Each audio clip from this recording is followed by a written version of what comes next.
Good morning, dear family, St. Michael, St. Miguel, and Newberg. Welcome to the Episcopal Church at home. Today, first Sunday after Pentecost and Trinity Sunday. Blessed be God, Father, Son, and Holy Spirit. And blessed be his kingdom now and forever. Amen. Let us pray. Almighty God, to you our hearts are open, all desire is known, and from you no secrets are hid. Cleanse the thoughts of our hearts by the inspiration of your Holy Spirit, that we may perfectly love you and worthily magnify your name, the Christ of our Lord. Amen. Glory to God in the highest, And peace to the people on of earth. Lord God, Heavenly King, Almighty God and Father, we worship you and we give you thanks. We praise you for the glory. Lord Jesus Christ, only Son of the Father, Lord God, Lamb of God, you take away the sin of the world. Have mercy on us. You are seated at the right hand of the Father. Receive our prayer. You alone are the Holy One. You alone are the Lord. You alone are the Most High, Jesus Christ, with the Holy Spirit and the glory of God the Father. Amen. The Lord be with you. And also with you. Let us pray. The collect for today. Almighty, everlasting God, you have given us your servant's grace by the confession of the true faith, to acknowledge the glory of the eternal Trinity, and in the power of the divine majesty to worship the unity. Keep us steadfast in the faith and worship, and bring us at the last to see you in your one and eternal glory. O Father, who with your Son and the Holy Spirit, live and reign, one God, forever and ever. Amen. And now, the readings for today.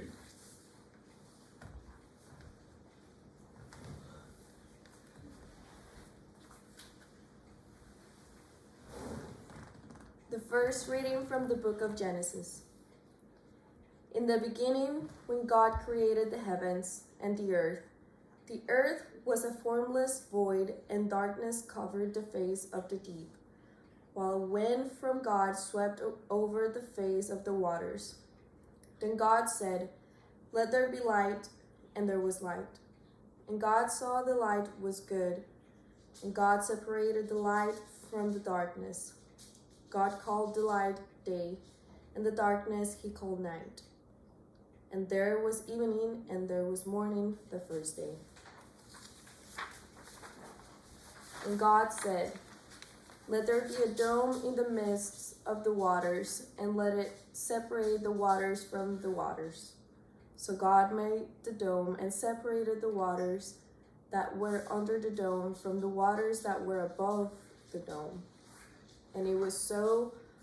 God called the dome sky. And there was evening, and there was morning the second day. And God said, "Let the waters under the sky be gathered together into one place, and let the dry land appear." And it was so. God called the dry land earth, and the waters that were gathered together he called seas. And God saw that it was good. Then God said, "Let the earth put forth vegetation, plants yielding seed, and fruit trees of every kind on earth that bear fruit with the seed in it." And it was so. The earth brought forth vegetation, plants yielding seed of every kind, and trees of every kind bearing fruit with the seed in it. And God saw that it was good. And there was evening, and there was morning the third day. And God said, "Let there be lights in the dome of the sky to separate the day from the night, and let them be for signs and for seasons and for days and years, and let them be lights in the dome of the sky to give light upon the earth." And it was so. God made the two great lights, the greater light to rule the day, and the lesser light to rule the night, and the stars.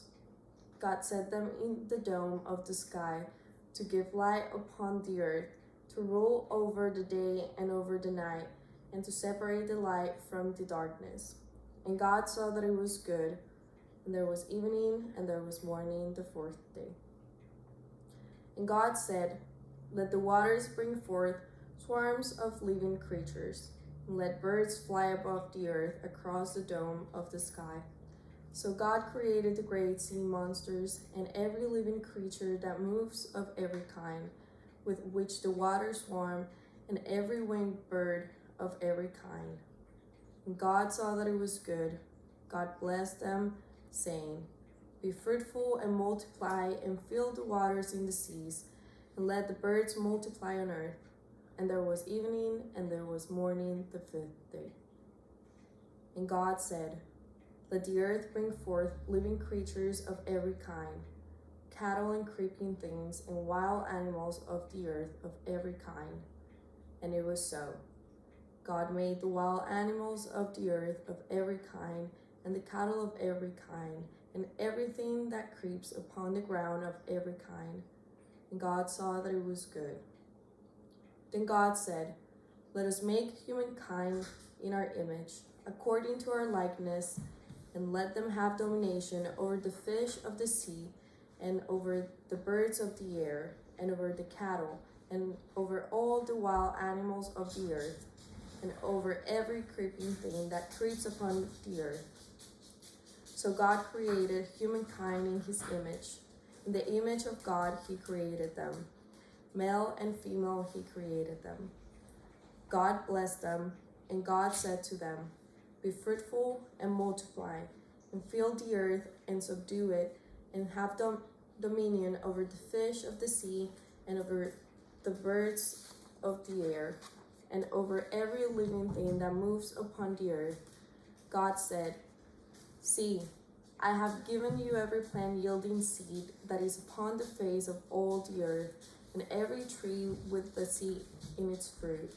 You shall have them for food. And to every beast on the earth, and to every bird on the air, and to everything that creeps on the earth, everything that has the breath of life, I have given every green plant for food." And it was so. God saw everything that he made, and indeed it was very good. And there was evening and there was morning the sixth day. Thus the heavens and the earth were finished, and all their multitude. And on the seventh day God finished the work and he had done. And he rested on the seventh day from all the work that he had done.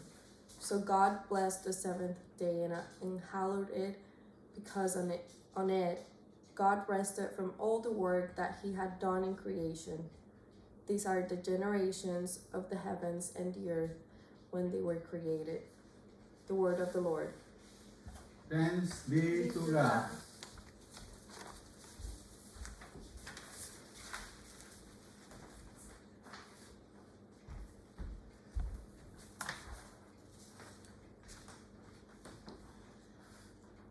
Canticle 13.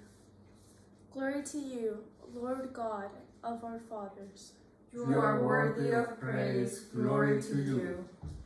Glory to you for the radiance of your holy name. We will praise you and highly exalt you forever. Glory to you in the splendor of your temple. On the throne of your majesty, glory to you. Glory to you, seated between the cherubim. We will praise you and highly exalt you forever. Glory to you, beholding the depth. In the high vault of heaven, glory to you. Glory to you, Father, Son, and Holy Spirit. We will praise you and highly exalt you forever.